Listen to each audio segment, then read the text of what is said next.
घरे पशि लुटि नेले दुर्बृत्त मोबाइल और टंका। अनुगुल जिला बरपाल थाना निकट नुआहता पंचायत रे दिनकु दिन चोरक उत्पात वृद्धि पाउथबा अभियोग होईछि। विगत 15 दिन हब छोट बड़ घटना घटी चलीछि। खास करी अंचल रे पानी पप केबुल तार रास्ता रे राहजानी घटी चलीथिबा बेले आज एक घरे पशि लुट करिबारे पछाउ नाहंती। सूचना मुताबक नुआहता पंचायतर बिरंची नारायण बारिक नामक जने व्यक्ति एक नूतन गृह काम करुथबा बेले सेथिरे मिस्त्री माने रहंती।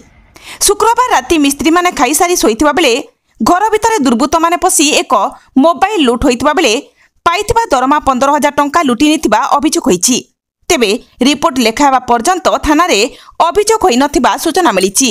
मोना विकास वर्णाके मु काम करिया पई आसीथिले कलर काम नुआता आसीथिलु काम करिया लागे काम कलु 5टा रे काम कला परे तापरे मार्केट गलु जिनस धरिक आसिलु धरिक आसला परे रोषेबास कर खाई साइला परे तापरे आसिकी गड़े तापरे सुई मानकर निद तो होनतला तापरे सुइया परे 12:30 खंडे हेइछि तापरे सुइलु तापरे सकाଳେ ଯେତେବେଳେ ପାଇଲା ଉଠିଲି ଦେଖିଲି ମୋବାଇଲ ଆଉ ନାହିଁ ମୋ ପାଖରେ ମୋବାଇଲ ତ ନାହିଁ। ତାପରେ ବାଟ ଦେଇକି ଯାଇକି ମାନେ ଉଠିକି ଦେଖିଲି ବାଟରେ ବ୍ୟାଗ ଗୁଡ଼ାକ ସବୁ ଖୋଲା ହେଇକି ପଡ଼ିଛି। ଆଉ